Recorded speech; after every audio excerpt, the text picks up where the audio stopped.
Welcome to this lecture session. Myself Janita, Assistant Professor of EEE Department, PSN College of Engineering and Technology.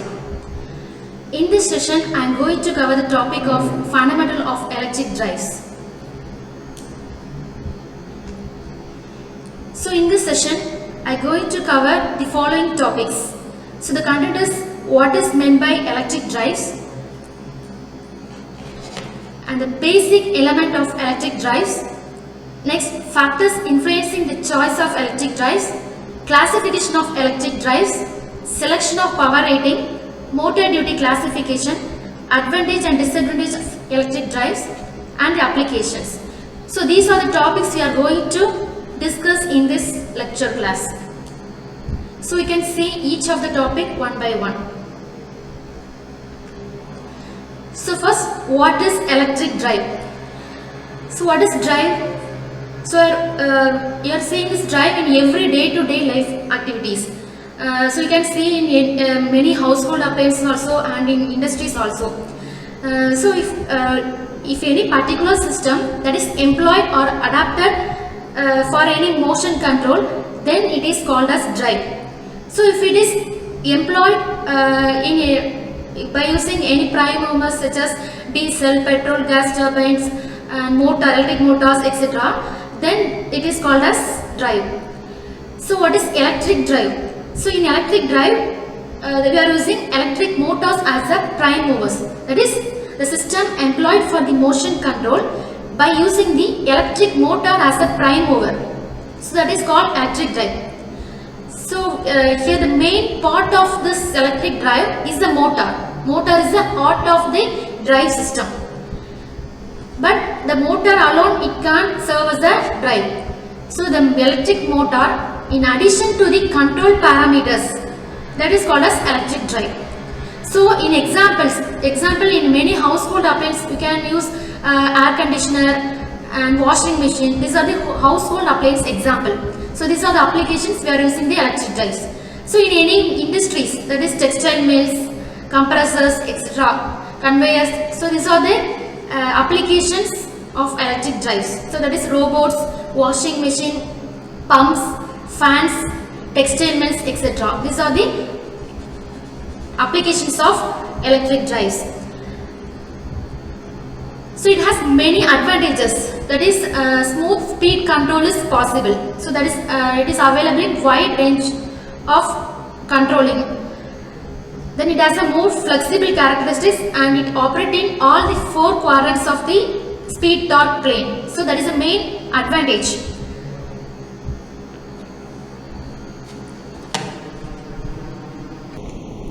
So next, basic elements of electric drives.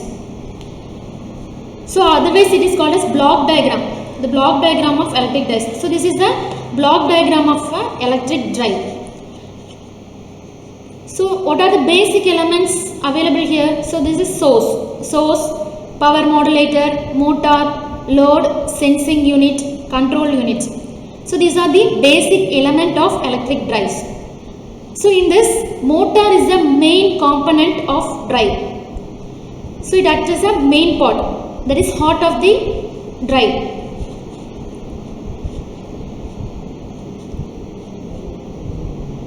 So the motor, in addition with the controlling parameters, that is called as drive. So only motor it can't able to provide drive, can't serve as a drive. See the motor in addition to the control unit and sensing parameters. So if we see this block diagram, the sensing unit, control unit, this is a closed loop parameters, that is feedback loop. So controlling action is carried out in the sensing unit and control unit. So that is from the motor output, we can able to control the input to the motor by using the power modulator. By using power modulator, we are able to control the motor so that you can able to control the speed of the motor. Okay. Now we can see each and every part of the elements one by one. So first is the source. So so source can be AC or DC source. Similarly, the motor is also AC or DC drives can be used. So according to the motor requirements, the source also preferred. If there is a AC motor, then we are in need of AC source. If we are operating in a DC motor, then the source should be of DC supply. So the source is an essential parameter to run the motor. So for running the electric motor, source is necessary, either DC or AC source is mandatory, necessary. So the power modulator, the function of the power modulator is to adjust the output of the source, and it feeds the input to the motor to the required form, that is what the motor is preferred. So if the motor is of AC type and then the source is of DC, then the power modulator performs the converter actions. So that is, it performs the actions that the motor required. So if the motor is a AC form, then the source should be of AC. So in case if the source is DC, then it performs the conversion process. So the power modulator adjusts the input to the motor according to the desired output of the motor. So what the motor should be performed, so what task to be performed, that adjustment should be made in the power modulator. The load is nothing but we are the appliances, what appliances or what specified task to be completed, that is called load. So by any applications, that is washing machine or air conditioner, that is a load. So what task to be performed by this motor, so that is the load. So this is the, if we considering source, power modulator, motor, load, then this is a open loop. So if we want to perform the closed loop, then we have to provide the control action. So the drive is nothing but the motor in addition to the controlling unit, that is called the drive. So our main thing is you have to provide the control action here. So that the motor output should be sensed by the sensing parameter. So what the sensing unit perform? The sensing unit, it carries the signal of the motor output, that is in the form of either motor current or it may be a speed. So it sends this parameter and it is fed back to the control unit. The control unit sends the signal to the power modulator, and this power modulator adjusts the input and it feds the conversion process to the motor, so that desired output is obtained in this motor. So for example, I am telling that for speed I have to achieve 1500 RPM of motor, and the motor actual perform is about 1400. Okay, so this input comment, so input comment is a reference speed, I am taking 1500. So the actual output of the motor is of 1400. Now I am comparing this, both the speed in the control unit, compare the actual speed of the motor with that of the reference speed. So what speed the motor should be obtained. So the control unit compares both the speed, so 1500 as well as the actual speed of the motor.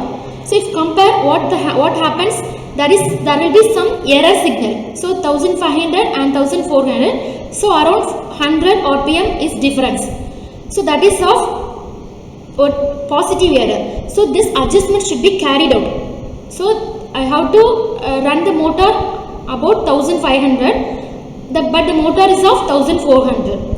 So I have to perform the control and I have to adjust the power modulator. So what's the thing? The control unit sends the signal, that is the error is generated here. The comparison is of the reference and the actual speed of the motor is compared and it is fed to the power modulator.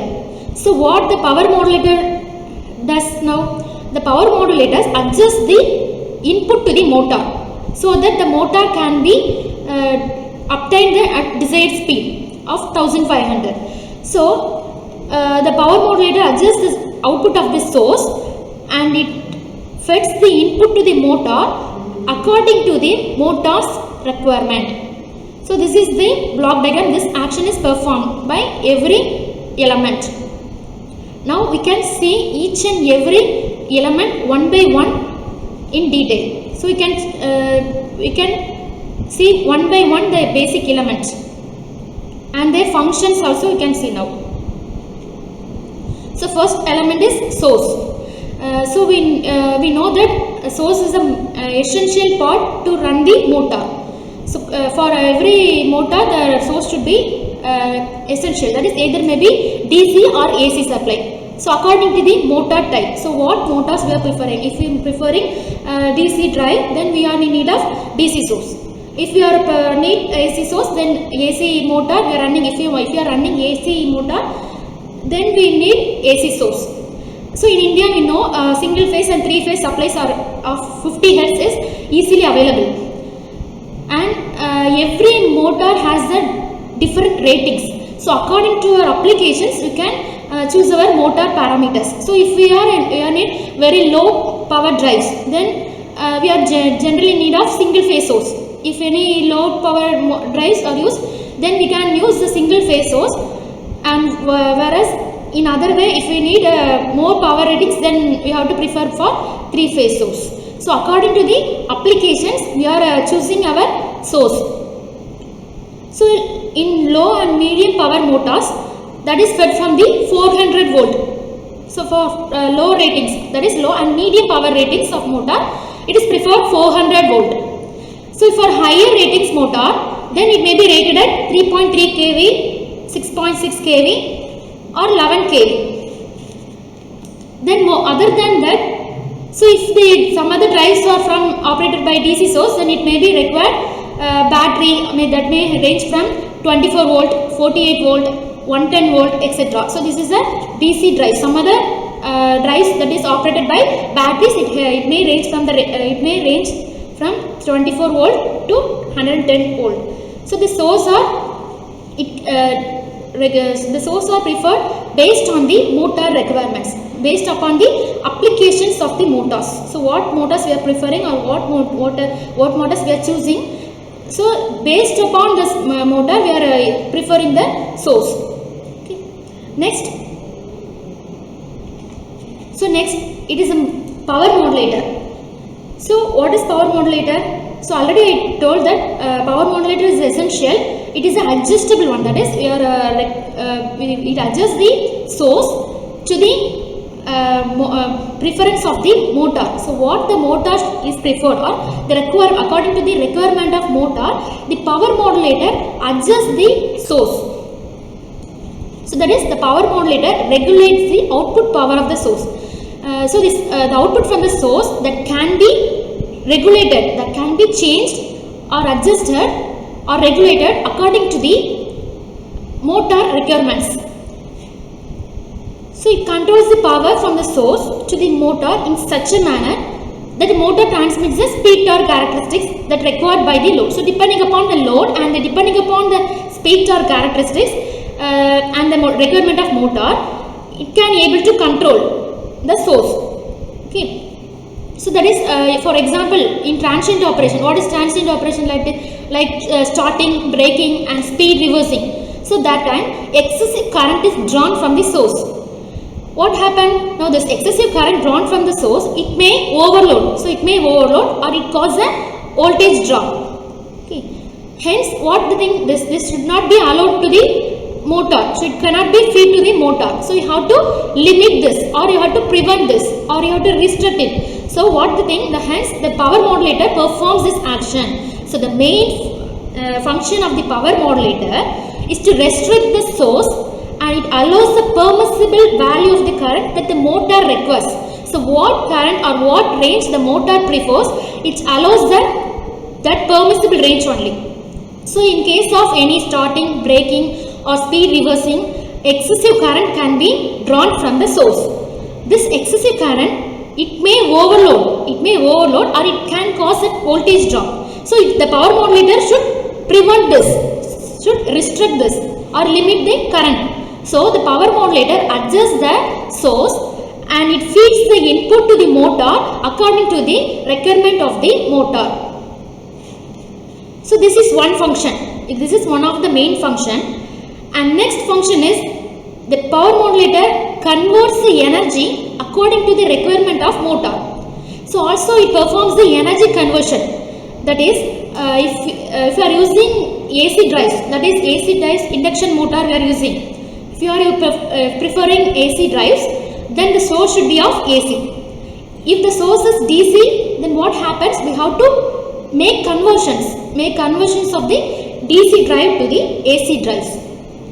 So this power modulator makes this conversion. So what does it does? The conversions of DC to the AC. So DC to AC conversions is performed.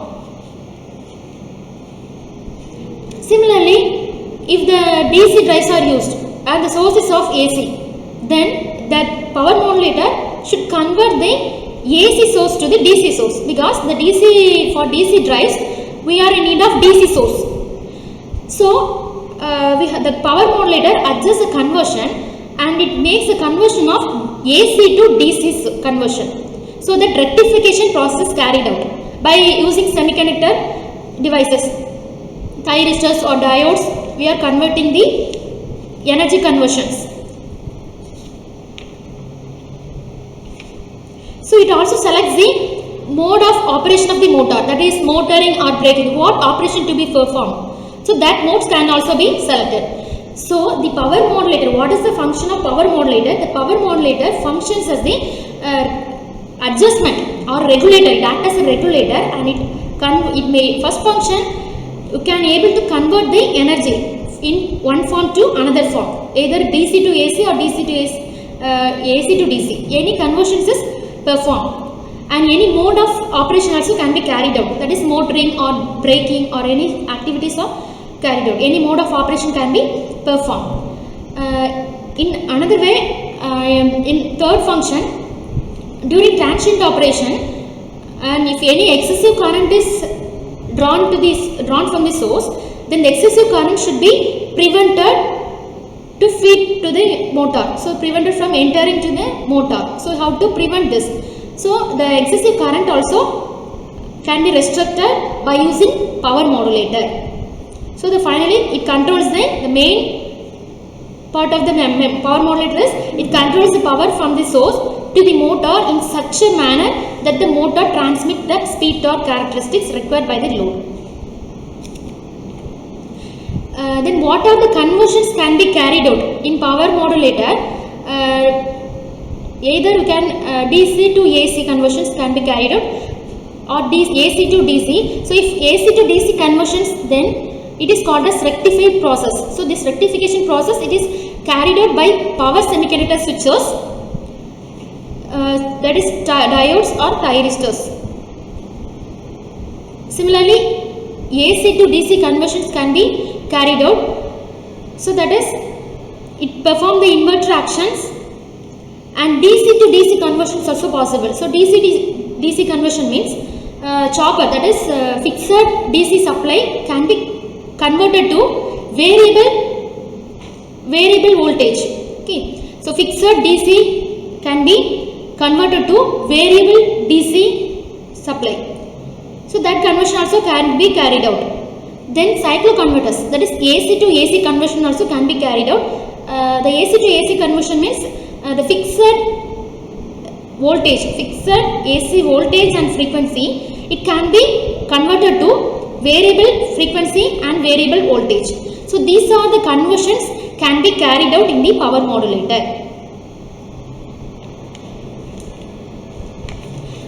Next is motor.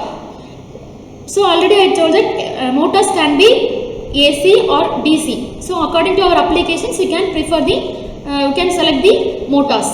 That is called as AC drive, DC drives, or any special electrical motors also can be preferred.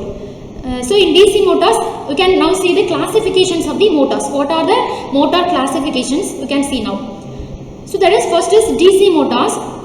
DC motors can be classified as shunt motor, series motor, and compound motor. Similarly, AC motors are classified as induction motors and synchronous motors. In induction motors, there are other types, squirrel cage and wound rotor or slip ring induction motor. So this type is based on the rotor construction. So according to the rotor construction, the induction motors are again classified as two types, squirrel cage and wound rotor type. Next is synchronous motor. So in synchronous motor, wound field, permanent magnet, so these are the things again classified. and any other special motors also preferred. Brushless DC motors, stepper motor, hysteresis motor, switch reluctance motors. So these motors also can be preferred. So in early stage, induction and the synchronous motors were adapted mainly for the constant speed applications. But since we have to control to the variable speed applications, since we need the conversion of wide speed variable speed, the above motors cannot be obtained because it needs higher efficiency and it also leads high expensive cost. So but nowadays with the help of semiconductor switches, we are preferring the variable speed drive applications we are using. Similarly, DC motors also employed, but due to the presence of commutator and brushes, it has many drawbacks compared to the AC motors, such as high cost, and it has a high inertia for the same ratings, and frequent maintenance is necessary. So considering this disadvantage, we are preferring the AC drives of variable speed with semiconducting devices such as thyristor, IGBT, GTO, etc. So these are the we are adapted with semiconductor devices.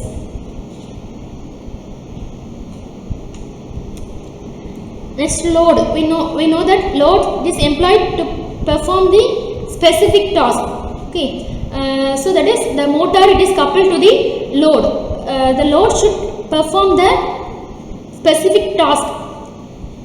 So example, fans, pumps, robot, washing machine. So these are the appliances we are requiring. So we are using this application, that is the load. We are connecting with the electric motors. So that is a load requirement. It depends upon the speed, torque, catalyst and its capabilities. So next is control unit. So the control unit and sensing unit, this is the feedback loop. This is a closed loop operation. That is main thing, the drive and its control action is carried out. The controlling actions, it controls the power modulator. It controls the power modulator which operates at the small voltage and power levels. The control unit also it operates the power modulator as desired. So the input is signal is provided to the input command is provided to the power modulator, and the power modulator makes such arrangements, makes some adjustment, and it allows the motor to act as desired. So that the input command signal, it adjusts the operating point of the drive from an input to the control unit. So if we see this block diagram, so in this control, this is a main part, controlling actions is performed here. So this controlling, what this control unit performs, it makes the power modulator to adjust the source according to the motor's need. So that already I told with an example. Before here with speed, I showed the examples of speed. So if the motor requirement is 1500, if the motor is actual speed of the motor is 1400, if I have to increase the motor speed up to 1500, then the speed can be changed by the controlling unit. So how the comparison with the reference signal is made in this control unit. So what percentage of control to be performed, that signals is sent to the power modulator. So if the motor speed is more, then I have to decrease the motor. That also can be performed by using control unit.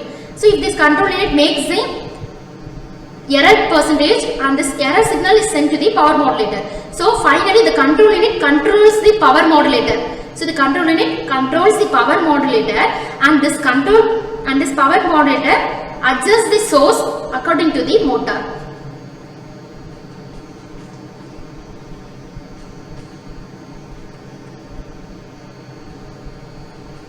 Next is sensing unit. So already we know that sensing parameters are we are using. So the output to be the output of the motor is fed back to the control unit, and the control unit is fed to the power modulator, and the power modulator adjusts the motor's requirement. So this is the thing performed here. The sensing unit here, the output of the motor is sensed in the parameter as current, motor current or speed. So that senses the parameter of the that output of the motor is sensed here. So that it may be current, motor current, or it may be speed, or it may be torque. So it mainly required either for protection or for the closed loop operation. So the sensing unit is carried out for the protection and controlling purpose. So that is closed loop or feedback loop. So this is the basic element of electric drive. Now we can see the factors influencing the choice of electric drives. So what is the thing? In what are the basic factors we are going to choose our electric drives? So in what are the factors we can choose the electric drives? We can see one by one. These are the following factors. The first is the steady state operating requirements. In steady state operating requirements, it should also, the drive should be able to operate in this steady state operate also. That is in nature of the speed torque characteristics, and it should perform the speed regulation, and it should perform the speed range. Also it should maintain the efficiency, duty cycle, and also should operate in all the possible quadrant of operations. So next one, second one, transient operation requirement. So it should able to perform the transient operation also. So what are the transient operations? So transient operation means that in the speed reversal, starting, braking, and acceleration, deceleration, these are the things, transient operations. So this electric drive should operate in transient operation also. And then next one, according to the source, the requirement of source, we have to choose the electric drive. So type of the source, that already we saw that it may be AC source or DC or any special electrical machine. So any type of source can be preferred according to the application of the motor. So and its capacity. So the choice of the electric drives can be performed by the capacity. Then magnitude of the voltage and voltage fluctuations, power factor, harmonics, and their effects on the other loads. So next is we have to select the drives based upon the capital and running cost and the maintenance need and the life duration. So you have to choose the drives based upon the capital and running cost. So you need what running cost to be predicted and what the maintenance it requires. Next one, the availability of the space and weight restrictions. Next one, it considered of environmental and the location.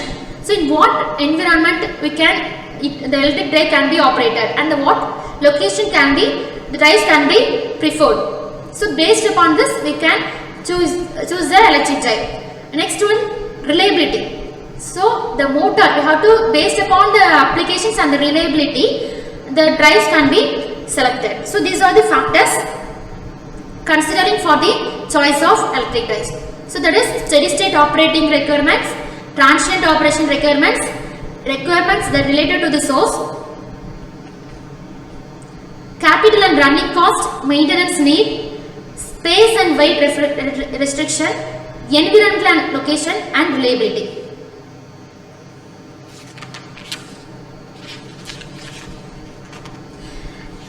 Next one, classification of electric drives. So based upon the classification, based upon the machine connected with this, the drives can be classified as three types: individual drive, group drive, and multi-motor drive. So we can see each and every drive with an example. So first is an individual drive. So what is individual drive? So see this diagram here. A motor is connected to a load. So what is the thing? It represents individual motor that is connected to one load. One motor is connected, one single motor, it is connected to the single load, that is called as individual drive. So these applications we can see in household applications also, that is mixture, grinder. So in these applications are running with this individual drive only. So there is individual drive means each single motor is running connected to the single load. So that specified task only it performs. So it is in individual drive, a single electric motor that is used to drive one individual machine, that is one load that is connected to the one single electric motor. So it can what are the examples you can prefer? You can choose lathe, okay, lathe and any metalworking machine tools, and if in many household appliances also we can prefer. So in household appliances, grinder, so that performs only one specified task. One motor is connected to the load, so that it performs one specified task. So that is called the individual drive. So in individual drive, single motor that is connected to the load, it performs a specified task that assigned. So it is example mixture, grinder and lathe or drilling machines. So these are the considering the single motor and single load, that is individual drive. Then what is the advantage of using this individual drive? So it does not depends upon the other drives. So it has a one load is connected to the one single motor. So the efficiency also will be more. So it has improved efficiency. So another thing, the machines can be easily installed and it can be installed at any convenient place. The disadvantage is that it requires more cost, because one load is performed by one motor. So that means the cost is more. Next is group drive. So a drive with which a single electric motor drives a line shaft by means of which an entire group of work machines may be operated. So if we see the diagram, in this a single motor is connected to various load. So single motor is connected to various load by a shaft. It connected by a shaft to the various load and it performs the various tasks or various mechanisms. So more mechanisms can be performed at a time by a single motor. So this is called a group drive. So drive which a single electric motor drives a line shaft by means of which an entire group of work machines may be operated. Here the more machines are connected to a single motor. So more specified task, more tasks can be performed at a time by a single motor. So this is called the group drive. So this is called a line shaft drive. So here we are connecting the shaft to more load. So this is called also called line shaft drive. It is also called line shaft drive. So this is this group electric drives are most preferred and it is used in many modern industries because of the various complexities. That is, we can this example is this rice mill. If we see the rice mill, here single motor is run to perform different tasks. So different loads are connected. So we can see the best example is rice mill. So more loads can be carried at a time by a single motor. So what is the advantages of group drive? So it is economical. First, cost wise it is economical one, because we are using one motor and we are performing several tasks. So it is more economical. We are performing more tasks, more load is connected to a single motor. So at a time we can performing all these activities by a single motor. So it is economical.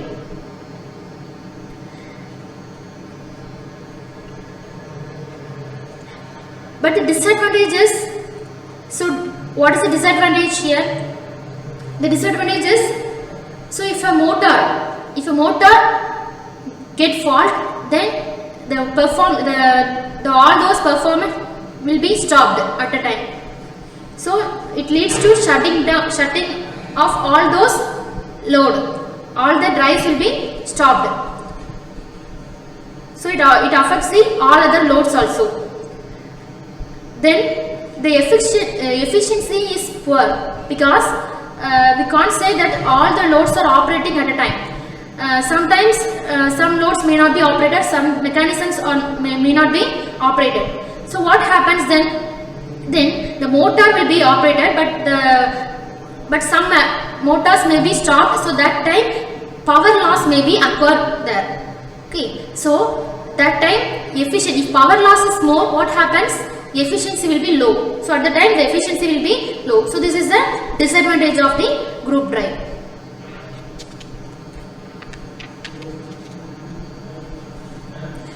Next, constant speed and flexibility of the control is not possible in this type. At the same time, it is not possible to install the machine at a distinct place. So next is multi-motor drive. So what is multi-motor? The name specified multi-motor. So here you are using many motor for doing specified work. For one load is connected to many motors. Two or more motors are connected to a specified load. Then it is called as multi-motor drive. So it consists of several individual drives, each of which serves to operate one of many working or mechanisms in some product unit. So if you see here, the best example is cranes. So if we see here, 3 motors are used to perform several mechanism. So here we are using the cranes, we are using 3 types of motors. Here for traveling the cranes there are 3 types of motors.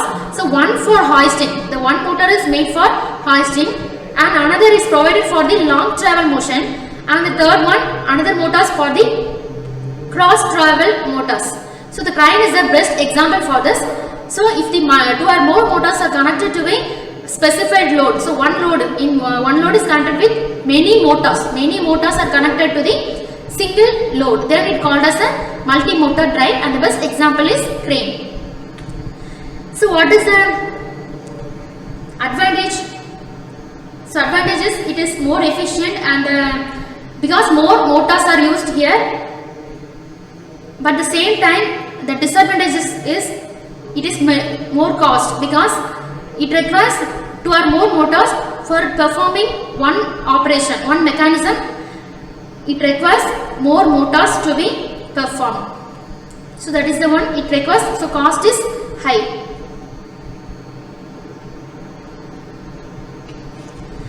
So next one, selection of power rating.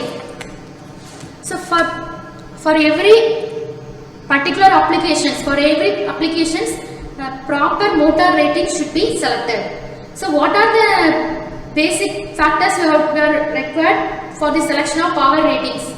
So that is, it has main 3 objectives. That is to obtain the suitable thermal model of motor and design the machine properly. So second one, to find out the motor duty classes. Third one, calculating the motor ratings for various classes of the duty. So what is power rating? For every motor there is power rating.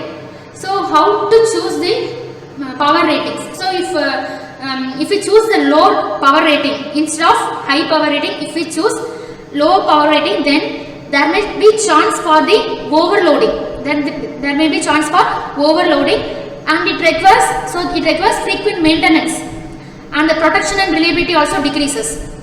So we have to choose the proper power rating.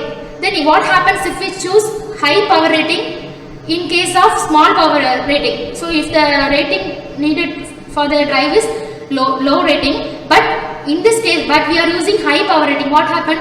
That is not sufficient. We don't need the requirement of high rating. Just it provides extra cost and wastage of cost only, and it is uneconomical. So proper rating should be selected. So if we choose the low rating instead of high rating, so if the motor requirement is of high rating, but we are choosing the low rating, what happens? So it may lead to overloading. Then we have to need more requirement, more frequent maintenance should be required, and the protection and reliability also will be decreases. So the power rating should be selected properly. If we need the low power rating, then we have to choose low power rating. If we need high power rating, we have to choose high power rating. So depending upon the applications, we have to choose. So if we not choose the power rating, then there will be missing of the winding and circuits. So depending upon this, there are three objectives. One is to obtain the suitable thermal model of motor. So what is thermal model? How to calculate? Why it is essential to perform the thermal model calculation? Because if you are operating the electric motor, if you run the motor, there will be generation of heat inside the motor. So the amount of, but we have to check what the amount of heat generated inside the motor should be known accurately as possible, because so that we are determining this thermal model of the motor. So the main aim of this modeling is to choose the appropriate rating of the motor, so that the entire motor does not exceed the safe limit.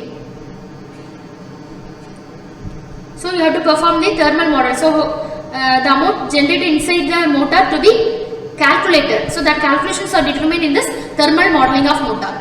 So next one, we have to find the motor duty classes. So what is duty classes? That is duty classes means it is the motors are classified depending upon the running condition of the motor. So we have to we have to find out the duty classes and have to perform the classes of the duty. Next, third objective is you have to calculate the motor rating for various classes of the duty. So you have to calculate the rating for the various motor duty classes. So these three objectives you have to consider for the selection of power rating. So next one, power duty classification. So what are the duty classifications? Here we are duty classes of the motor are classified into 8 categories, such as continuous duty, short time duty, intermittent periodic duty, intermittent periodic duty with starting, intermittent periodic duty with starting and breaking, continuous duty with intermittent periodic loading, continuous duty with starting and breaking, continuous duty with periodic speed changes. So these are the 8 categories we are going to classify the motor duty classification. So the motor running conditions are classified in this 8 classifications. So main common categories are continuous duty, short time and intermittent. Based upon this 3 classification combination, other 5 thing also classified. So now we can see each classifications one by one. So first is continuous duty. So what is continuous duty? Here the duty denotes the motor is running long enough and the electric motor temperature reaches the steady state value. In continuous duty, so the word continuous, it means that the motor is running continuously long enough to reach the temperature to reach steady state. So that is continuous duty. The motor is running long enough here. So the examples are paper mill drive. So if you see the paper mill, here the motor is operating continuously for a day, and compressors, conveyors, etc. So these are the examples for continuous duty. So now we see the graph in graphical consideration. Here the graph is displayed for load torque and the temperature. So the first graph indicates the load torque in comparison with the time duration.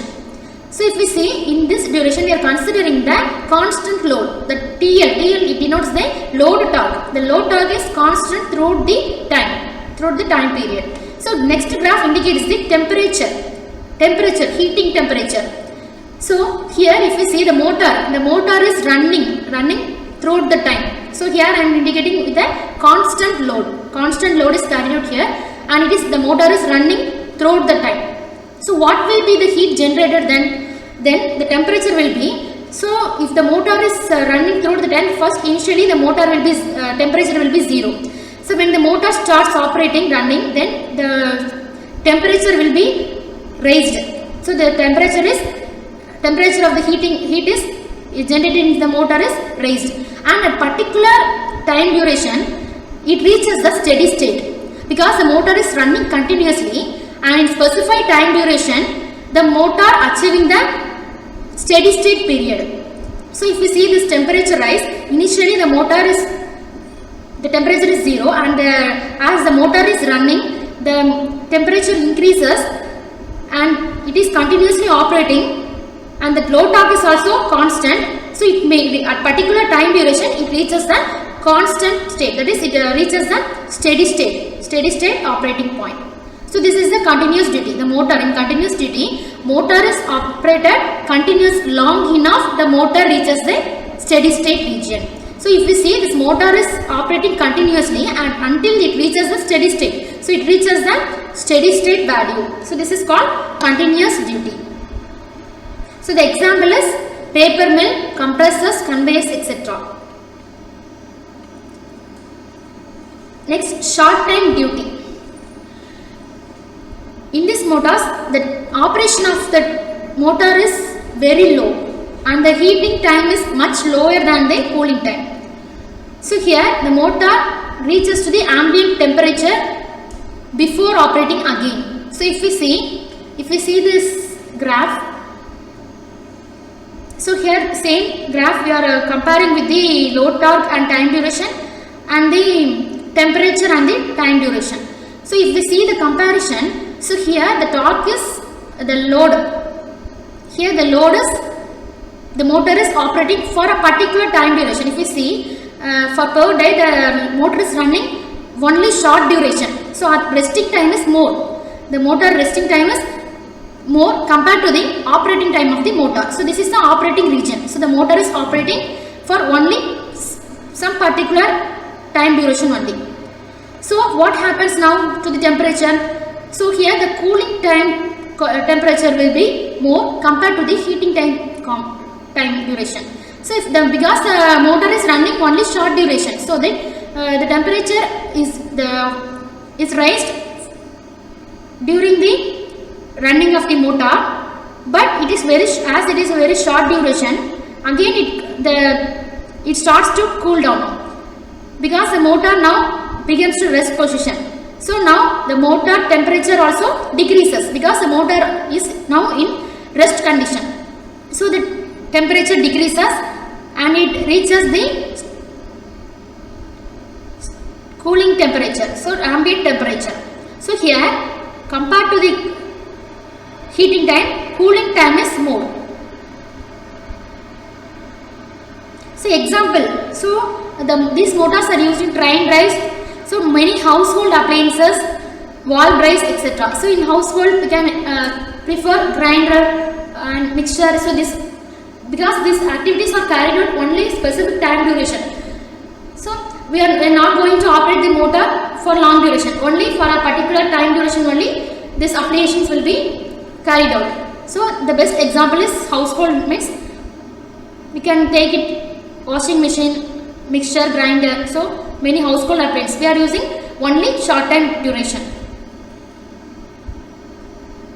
Next one is intermittent periodic duty. So here the motor operates for some time and there is a rest period for some time. So alternatively the motor operates, and it comes to rest position, and the motor operates and it comes to rest position. So that period is called as intermittent periodic duty. So in both the cases the time is insufficient to raise the temperature to steady state value or equal to ambient temperature. So best example is press and drilling machine. So if we see the graph, so that is intermittent periodic duty. So in intermittent periodic duty, so same graph we are seeing the for load as well as the temperature with respect to the time duration.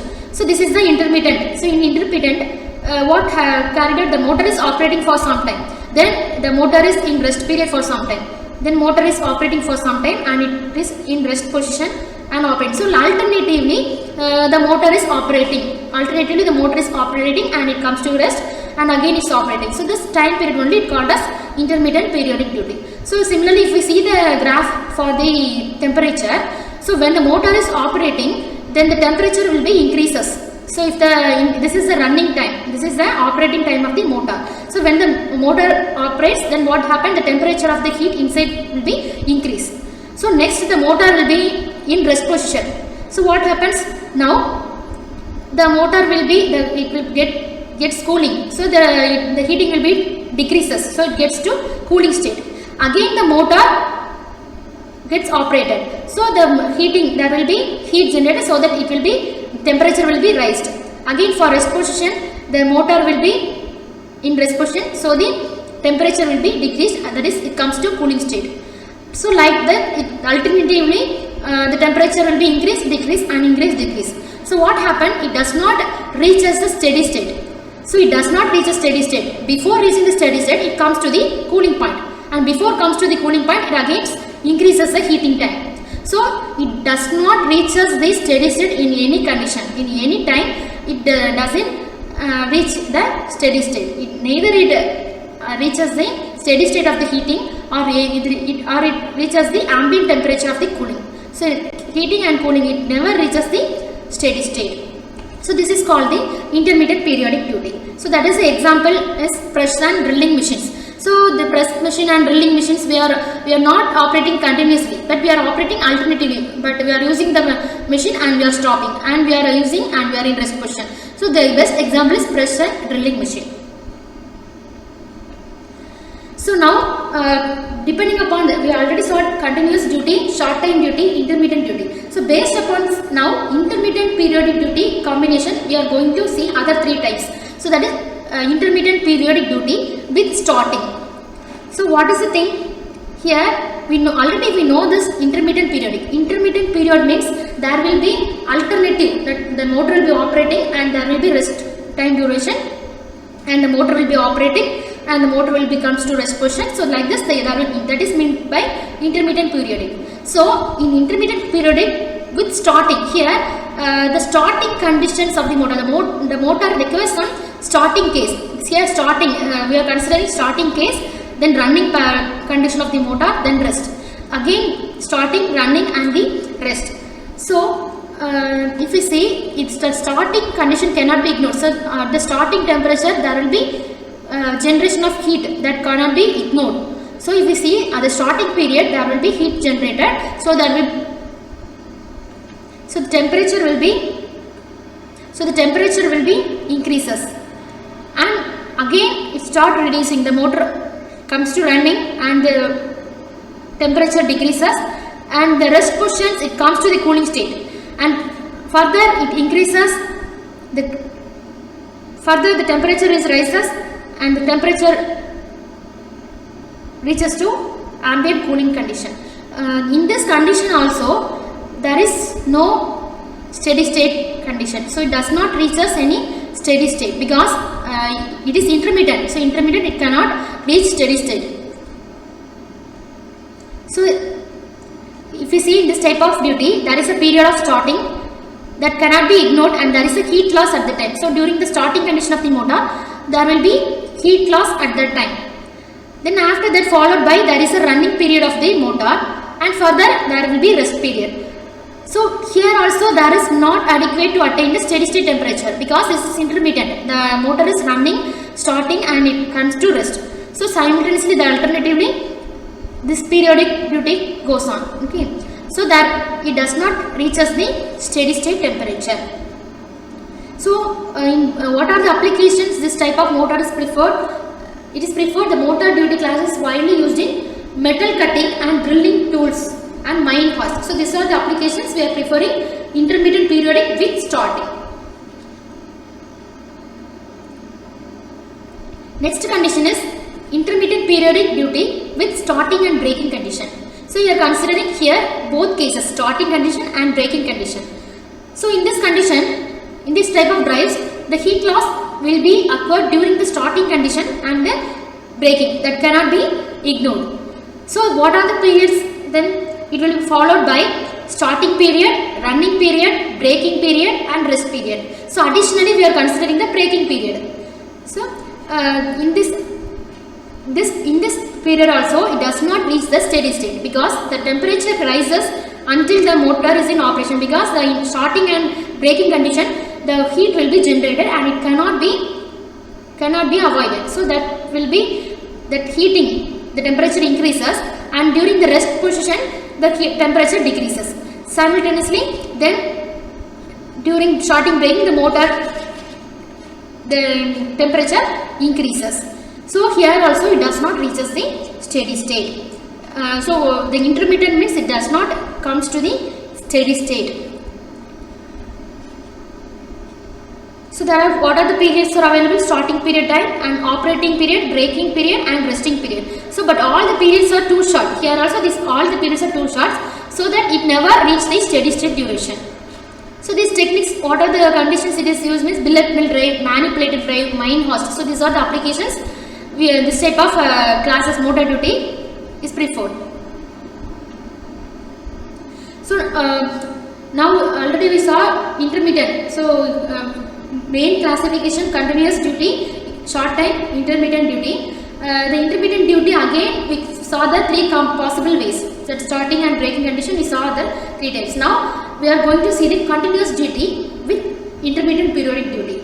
So what is this? Already we know in continuous duty the motor will be operated throughout the time. So the operating time of the motor is too long, so that it reaches the steady state. So this continuous duty now in the combination with intermittent periodic loading. So what does? So in this type of motor duty, so everything is same. That means it's same as the periodic duty, but when we saw the intermittent periodic, that is alternatively the motor is operating and resting, like that we saw. In here, the continuously the motor is operating with the periodic duty. How? For a particular time, the motor operates with load, and for particular time duration it operates without load. So but here no load running period occurs instead of rest period. So in intermittent periodic duty there will be rest position, but in continuous duty there will not be rest position. The motor will be operating continuously.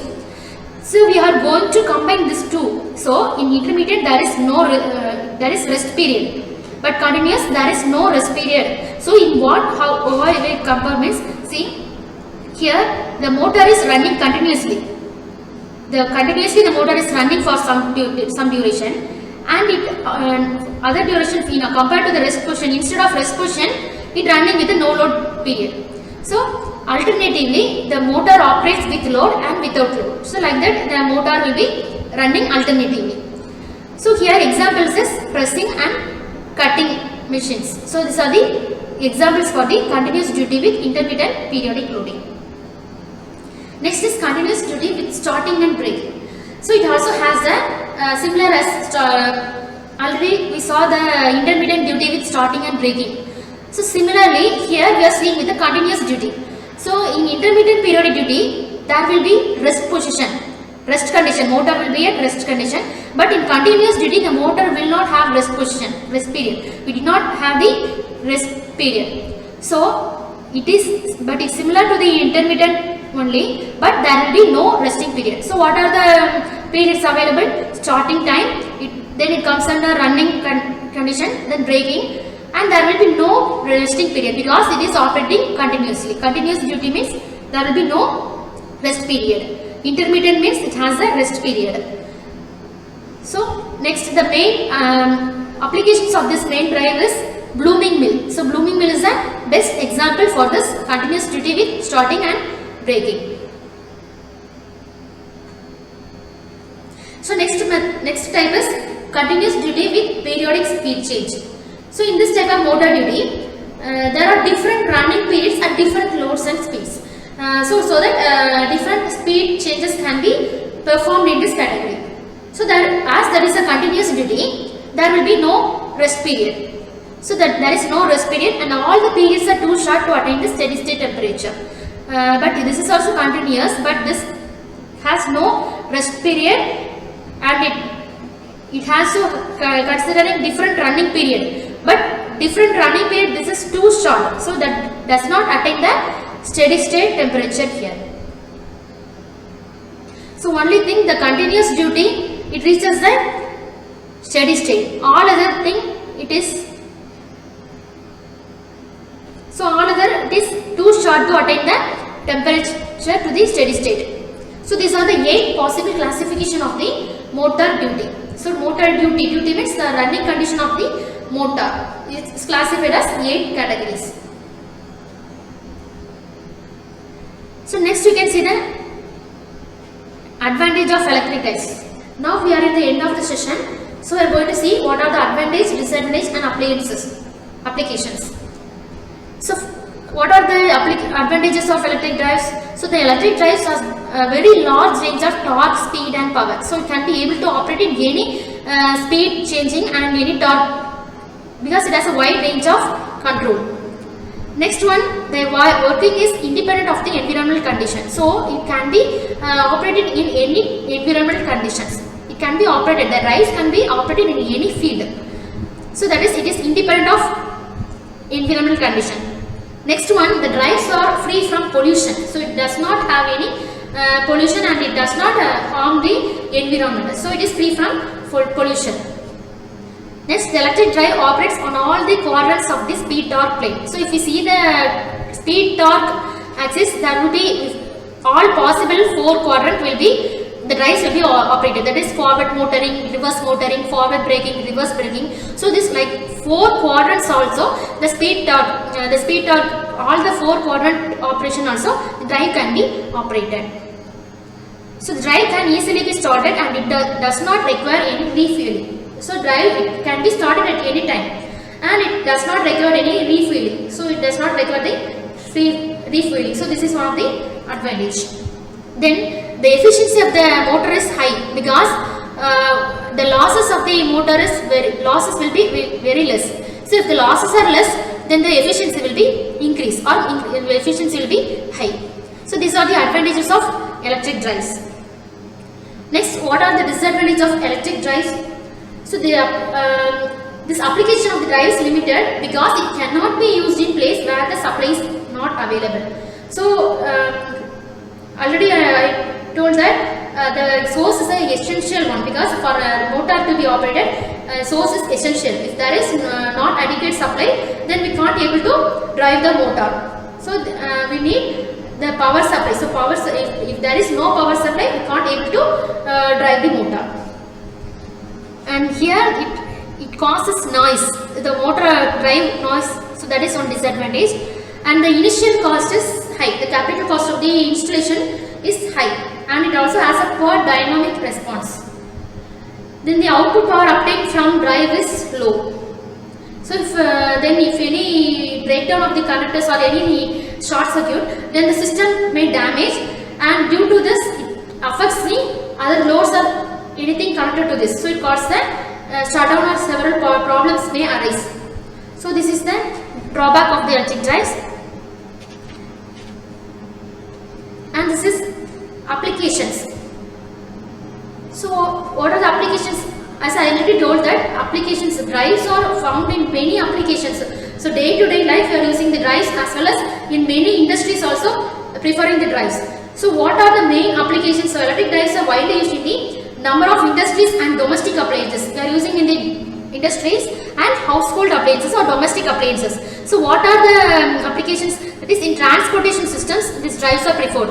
So that is like electric train, trolley bus, etc. So in transportation system, electric trains, trolley bus, etc. Here we are preferring this drive.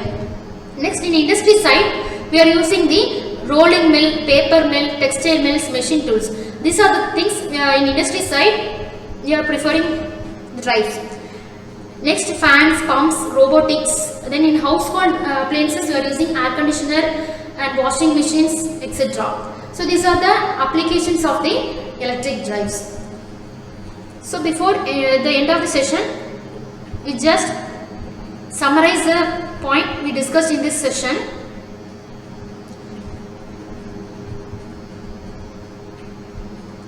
So what are the things which we discussed in this session? We can just summarize. So we first saw what is the electric drives. So the electric drive is defined as a system employed for the motion control. So wherever the motion control is required, then we are preferring the drives. So here it employed with the prime mover as an electric motor. If we using the electric motor as a prime mover, then it is called as electric motors. So we saw the example as household appliance means washing machine and air cooler, air conditioner. So and more industrial appliances also electric drives are used. So what are the basic element of electric drives? Then we discuss the basic element of electric drives. What are the elements available, parameters used here? So drives means it is the motor plus controlling system. Motor plus control system is called the drive. So the drive assembly consists of the basic element, source, power modulator, motor, load, sensing unit and control unit. So these are the basic element of the electric drive. We already saw each and every function in detail. Next we saw the factors influencing the choice of electric drives. So what are the conditions we are considering for the electric drives? In what are the basic aspects we are considering the electric drives? So we saw the steady state temperature, then transient condition. So according to the maintenance need, according to the reliability, according to the environmental condition, according to space and restrictions available. So these are the factors we consider for the choice of electric drives, and depending upon the requirement of the source.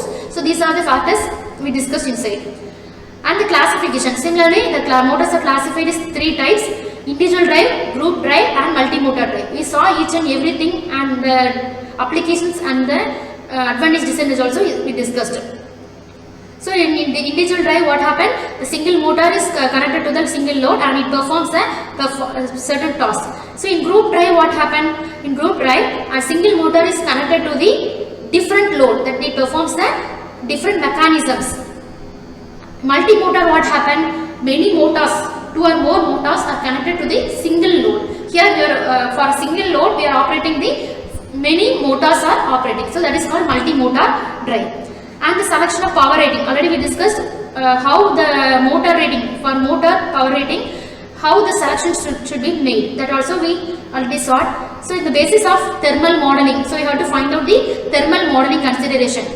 So how much the as the motor is running, then it generates heat. So how the amount of heat generated in the motor should be calculated. That we call the thermal modeling of the motor. Then the motor's running condition is based upon the motor classifications.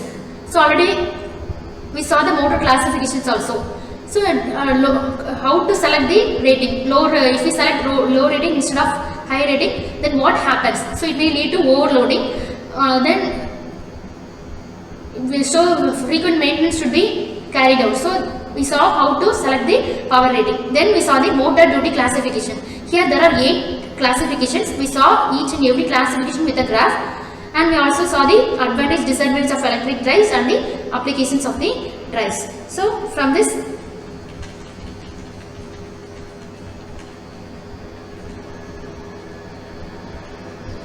so applications, disadvantage and applications. So with this I end here, and thank you.